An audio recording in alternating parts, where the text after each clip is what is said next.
Mystery behind the construction of the pyramids. Nowhere in ancient Egypt, among the tens of thousands of hieroglyphs discovered, is there any depiction of stone cutting or pyramid construction. Despite the Egyptians being considered a Bronze Age civilization supposedly equipped with the most advanced tools of their time, modern tests have proven their tools to be woefully inadequate. While technically it is possible to cut stones using these tools, it requires an exorbitant amount of time.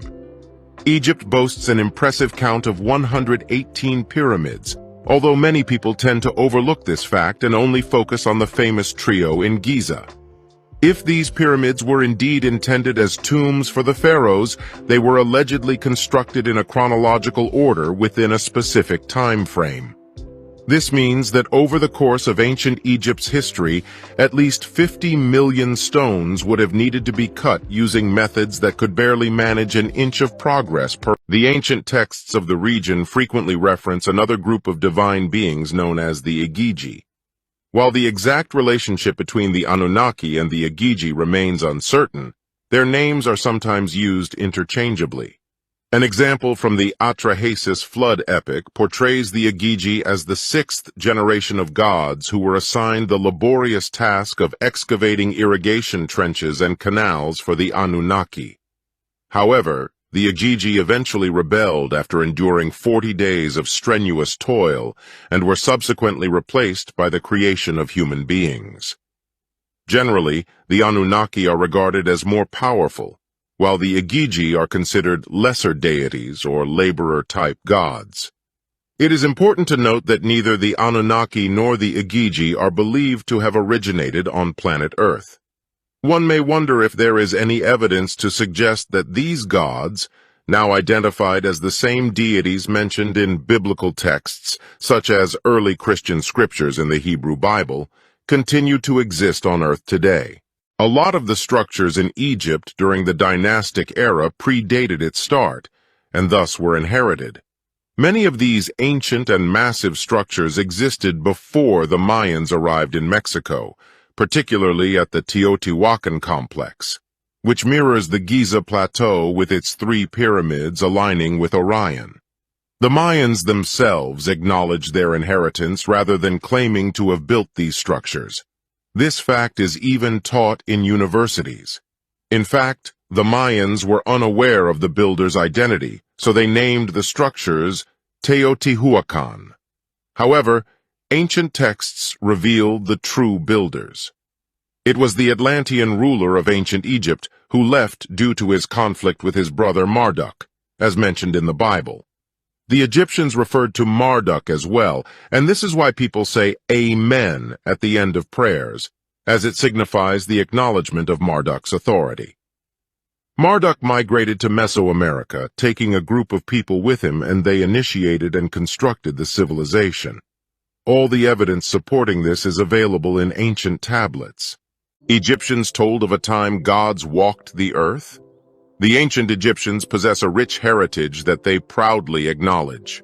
They have divided their dynastic civilization into 2 distinct time periods. The first era, known as Z, encompasses an astonishing span of 25,000 years.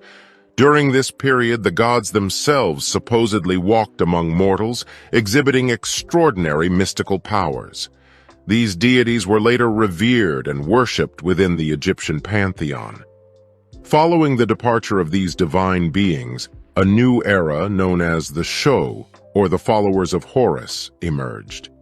Similar to their godly predecessors, these semi-divine entities possessed remarkable abilities that could be perceived as either magical or technological. They ruled over the land for an impressive duration of 15,000 years, as evidenced by the recorded lists of kings and rulers.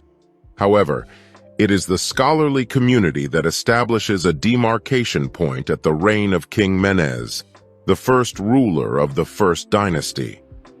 They consider this period as the true beginning of recorded history, while regarding the preceding epics as mere mythological narratives.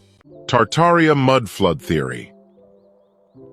The Tartar mud flood theory is a controversial hypothesis suggesting a catastrophic event occurred in the 18th or 19th century, resulting in a massive flood of mud that engulfed entire cities and led to the destruction of entire civilizations.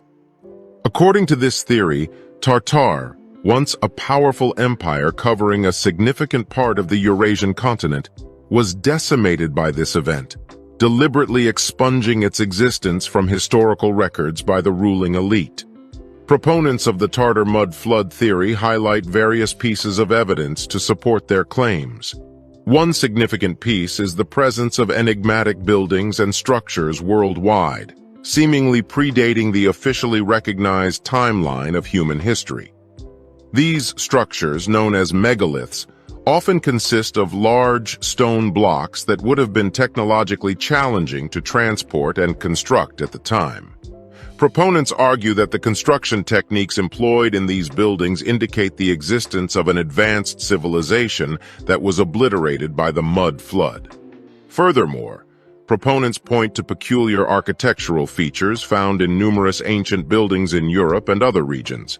These features, such as unconventional windows and doorways, lack practical purposes and deviate from modern architectural norms. Supporters of the theory contend that these features are remnants of the lost civilization destroyed by the mud flood. Geological evidence has also been cited to support the Tartar mud flood theory. Some researchers have identified sedimentary layers in specific areas, suggesting the occurrence of a significant flood event in the past.